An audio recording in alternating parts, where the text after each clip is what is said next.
It's Thursday. Network security. Students finished up chapters 2 and 3, and we did a unit assessment over that, and then we started talking about firewalls. So this coming week is primarily firewalls. The traditional firewall, you'd have access control list, and you have your untrusted outside, trusted inside, and then they used to have what they called, dual router firewalls, and you'd create this DMZ. And nowadays we have devices that actually do all the work for us. We used to have content-based access control, and what it would do, you would have access lists on a router, and when traffic went out, it would write new access lists to allow that similar traffic back in.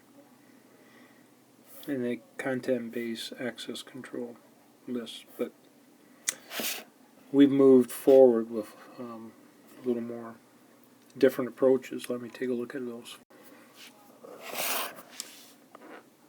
Packet filtering, we look at the transport layer and the network layer. And we move from there to more stateful and zone-based policy firewalls, to where we got an example coming up where you create zones, and then you talk about moving traffic between the zones. Okay. Next generation, you'll hear that term used a lot throughout the rest of the course. Next generation firewalls. Two things you think about. You think about the edge, which a firewall takes care of the edge, and then we think about protecting internally. A lot of AI getting involved. Okay, looking at traffic, looking at AI in the cloud, seeing resources from the cloud that help determine what traffic you are watching. A lot of the more advanced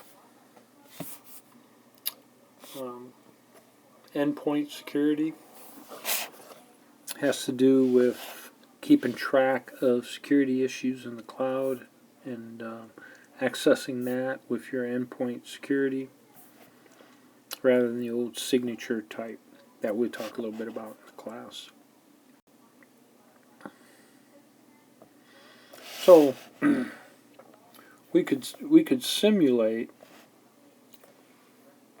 the zones using firewalls in class. So here I have a scenario. So I have a zone inside here, outside here, and then the DMZ here.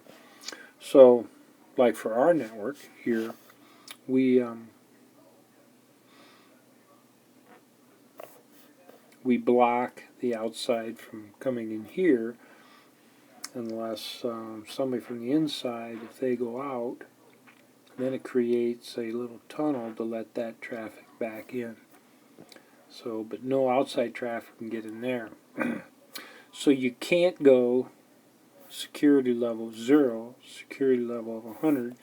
You can't go from a 0 to a higher number unless you're given permission. So what we do here then, we create a path to let the outside traffic into the DMZ.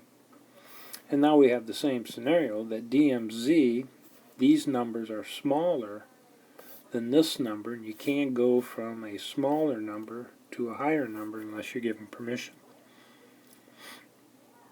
But can go from a higher number to a smaller number.